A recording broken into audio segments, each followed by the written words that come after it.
siang Bapak Ibu. Ya.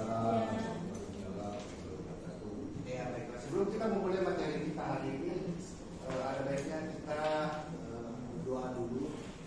Oke? Ya. Saya panggil Bapak Ibu Saudara atau apa? Mbak, Mas. Oh,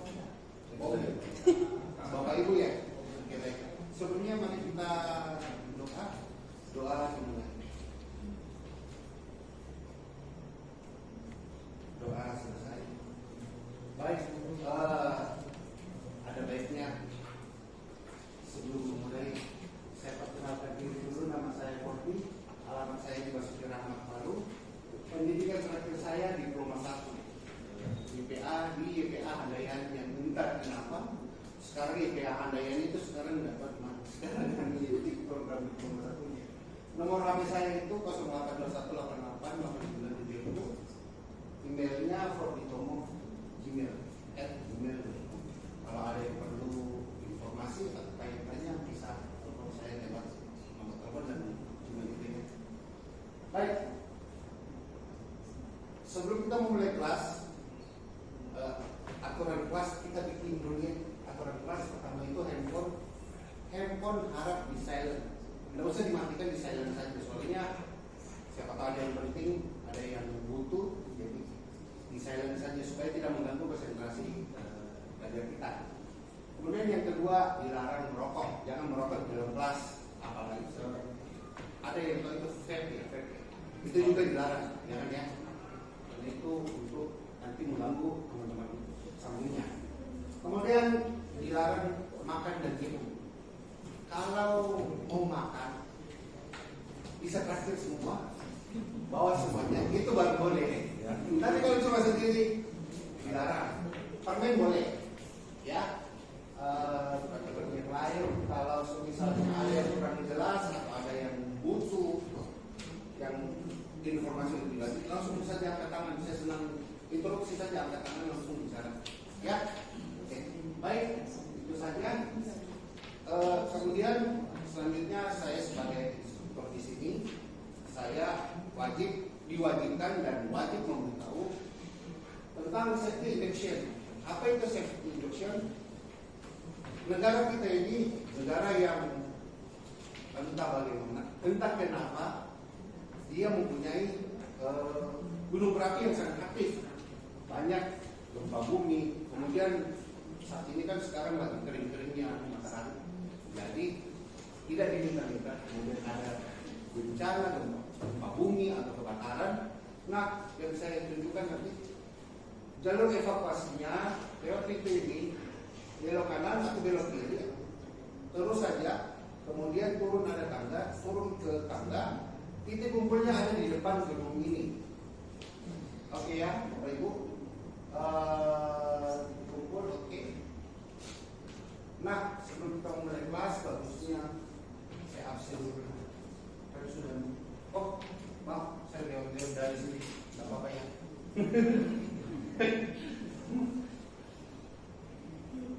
Ketua kelas kita Ibu Dilan, bagaimana teman-teman yang lain? Ada semua. Ada semua ya. Oke, baiklah.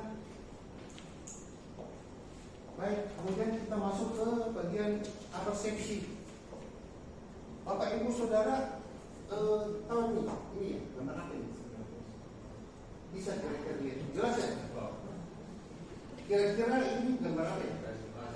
Indoor, AC indoor memperbaiki ya benar. Kemudian ini ada gambar kalian. Nah, gambar ini akan sesuai dengan kita hari ini materi kita, yaitu mengidentifikasi komponen listrik pada sistem refrigerasi dan tata udara, di mana unit kompetensinya adalah merangkai sistem listrik yang sederhana dengan nomor kompetensi ini. Oke. Pelatihan kita, materi kita hari ini adalah pertama, nama pelatihannya teknisi refrigerasi residental. Kemudian unit kompetensinya merangkai sistem listrik yang sederhana. Elemen kompetensinya menentukan komponen listrikan. Dan yang keempat, kriteria untuk kerjanya, komponen listrikan diidentifikasi dimodifikasi sesuai dengan ketentuan sehingga menghasilkan judul latihan, mengidentifikasi komponen listrik pada sistem refrigerasi dan tata udara.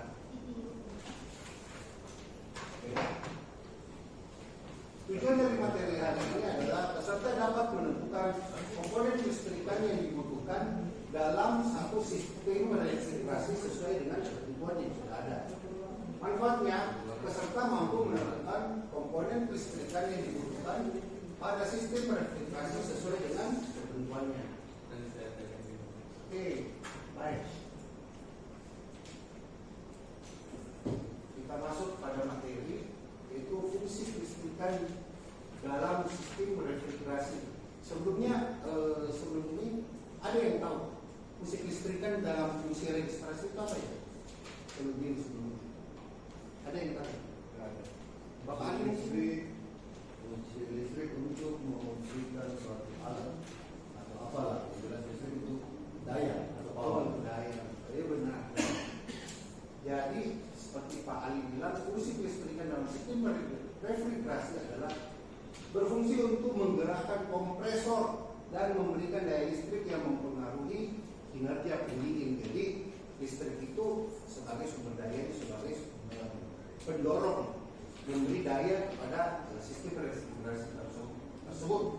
Nah, kemudian apa saja komponen listrikan di dalam AC split? Komponen di dalam AC split itu, maaf ya, saya ambil ini listrikan AC split karena komponen listrikan refrigerasi itu AC split yang bisa mewakilinya. Itu memudahkan materi kita kali ini. Komponen listrikan AC split itu terbagi atas dua, yaitu pertama unit indoor, kemudian yang kedua unit outdoor. Dan pada saat ini saya mengambil materi di unit outdoornya. Kenapa? Pada unit indoor itu dipelajari pada teknik lanjutan. Dan untuk yang komponen sederhananya bisa dapat kita lihat di outdoor unit. Iya. Nah, apa saja komponen listrikan outdoor? Tapi sebelum itu ada yang perlu ditanyakan? Mungkin atau kecepatan cara saya bicara? Ada? Pak Moko bagaimana? Aman ya? Aman ya? Oke, baiklah. Jadi kita lanjut. Komponen listrikan outdoor itu terbagi atas pertama motor kompresor. Kompresor yang menggerakkan refrigeran. Jadi di dalam refrigerasi bukan gas yang mengalir itu bukan disebut dengan freon itu nama merek. Sedangkan kalau misalnya dalam teknik refrigerasi yang gas yang mengalir itu disebut dengan refrigeran. Kemudian komponen listrik yang kedua adalah fan kondensator. Fan kondensator yang ini kipas yang ada di dalam unit outdoor. Kemudian yang kedua ada fan kapasitor. Fan kapasitor yang di sini ini. Kemudian kompresor kapasitor dia di sini. Kemudian yang ketiga adalah overload. Nah, apa itu semuanya? Mari kita sama-sama membahasnya. Ya, pertama motor kompresor. Bapak Ibu pernah lihat ya kompresor seperti ini? Pernah ya? Pernah Pak?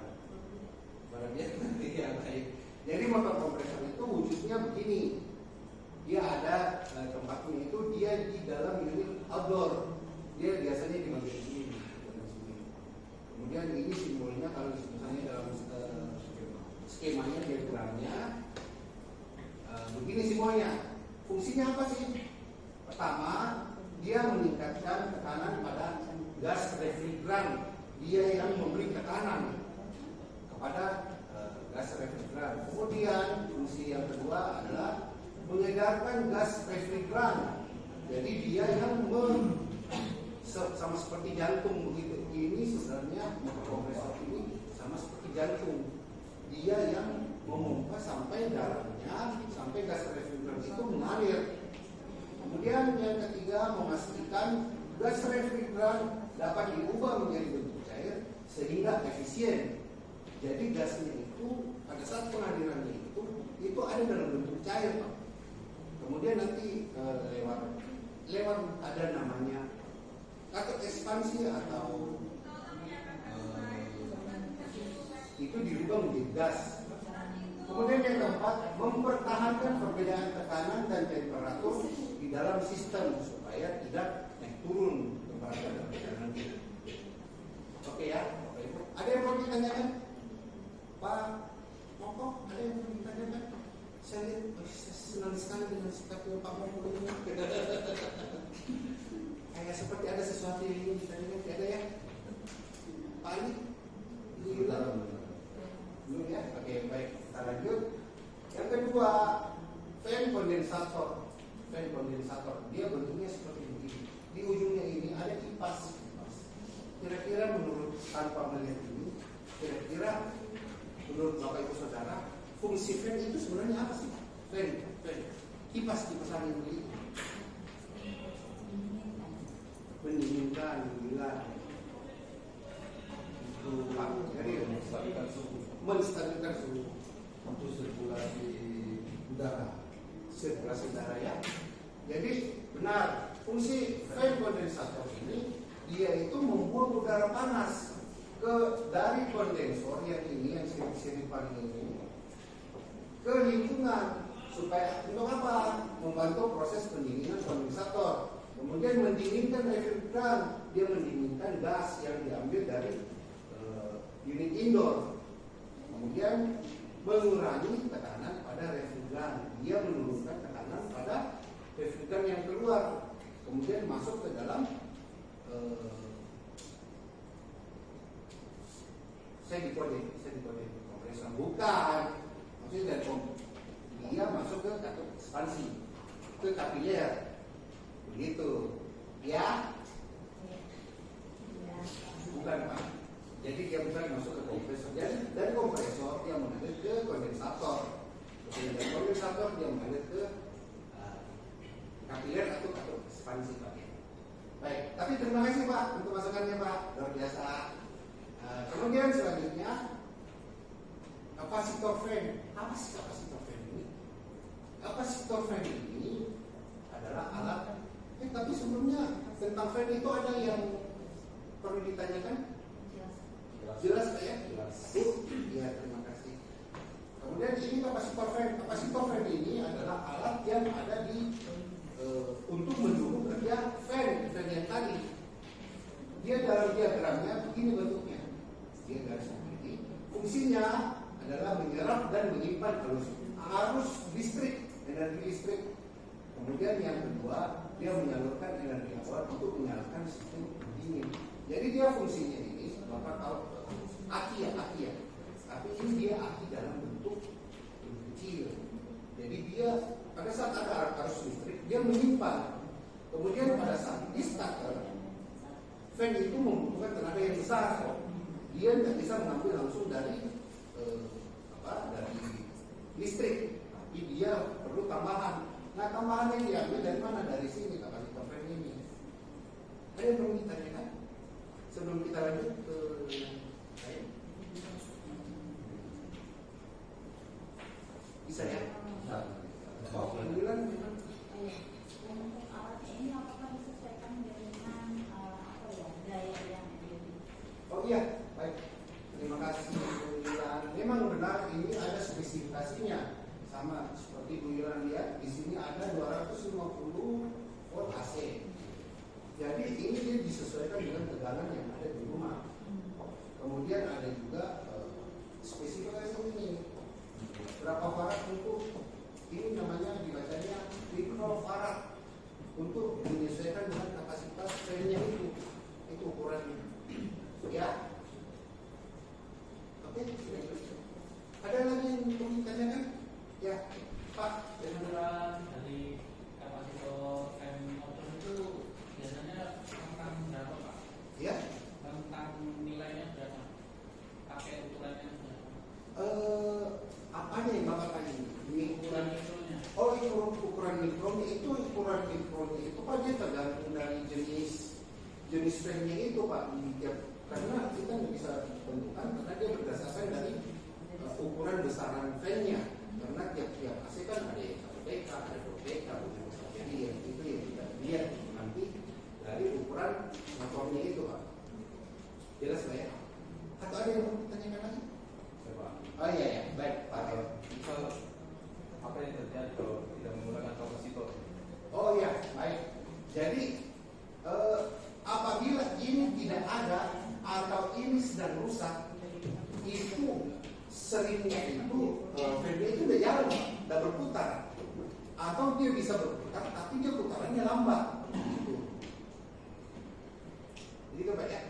Iya, terima kasih Pak. Oke, kita lanjut lagi. Kemudian kapasitor kompresor. Kapasitor kompresor itu tempatnya juga di sini.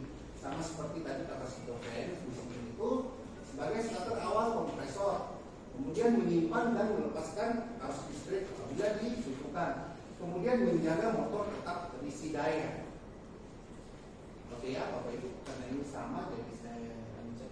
Oh ya, ini simbolnya sama dengan yang tadi. Simbol kapasitor begini.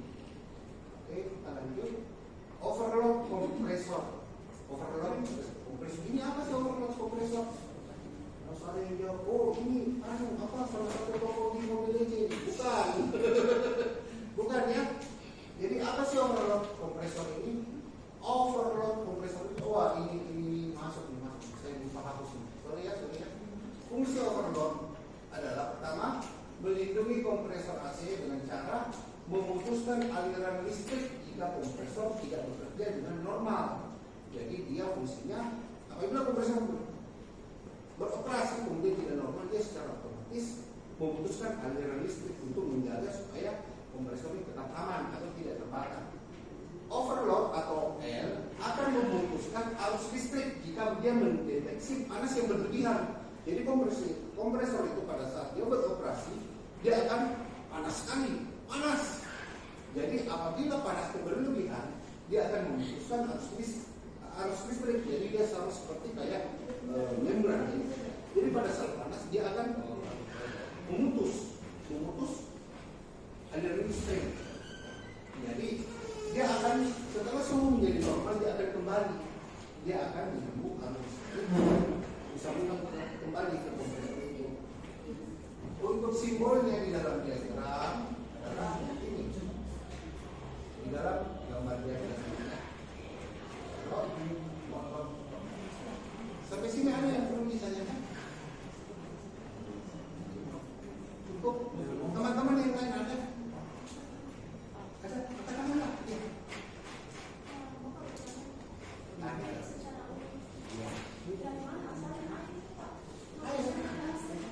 Oh air.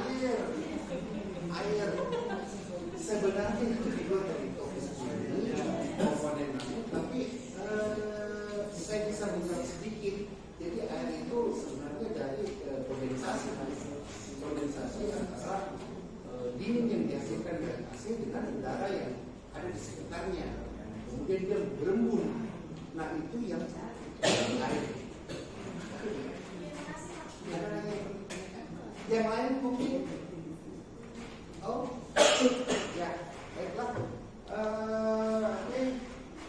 Jadi kesimpulannya dalam kelistrikan sederhana itu berdasarkan regulasi terbagi atas dua kelistrikan, yaitu sistem yang terdapat kelistrikan yang terdapat di dalam unit indoor dan yang terdapat di unit outdoor.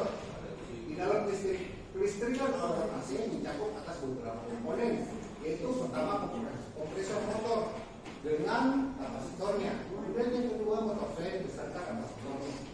Yang berikutnya adalah overload, alat untuk melindungi motor kompresor. Begitu Pak ya, Bu. Baiklah, sekarang saya coba tanyakan kepada Bapak. Pertama, apakah fungsi fan pada outdoor? Kira-kira untuk mengulang materi yang ada. Apa ya? Ya, Bu. Ya, benar. Yang lain ada mungkin yang perlu ditambahkan? Membantu kinerja kondensor. Was, cakep Pak. Benar. Jadi fungsi fan outdoor itu dia membantu mendinginkan, kemudian dia membantu fungsi mendinginkan kondensator itu ya.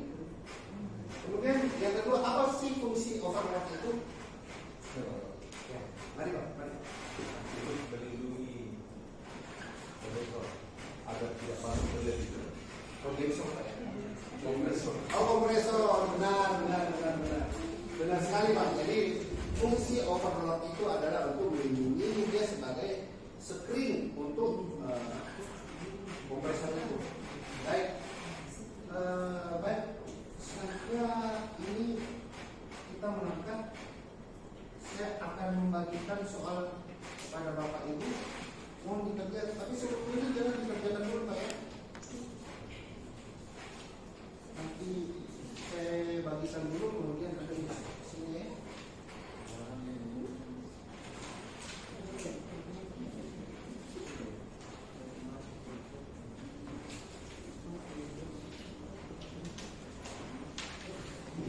Jangan dikerjakan dulu ya. Aduh. Ay, K3 juga. Nak itu K3 Pak.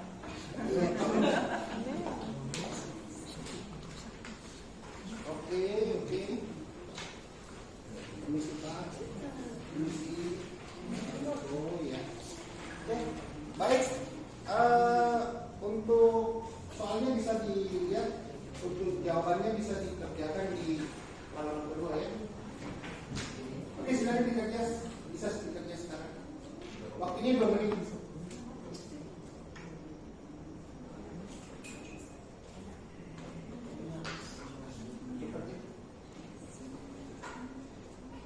Oke, baik. Saya ambil ya. Sudah waktunya. Terima kasih.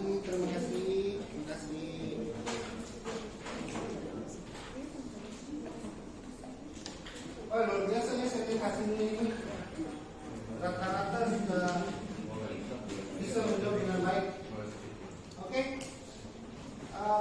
Saya akan kasih kepada Bapak Ibu tugas tambahan, yaitu membuat rangkuman dari berbagai sumber mengenai fungsi dari masing-masing komponen kelistrikan pada rangkaian listrik masing. Ya. Nanti tugasnya dikumpul di dalam soft copy, kemudian dikumpulkan pada pertemuan berikutnya. Ya.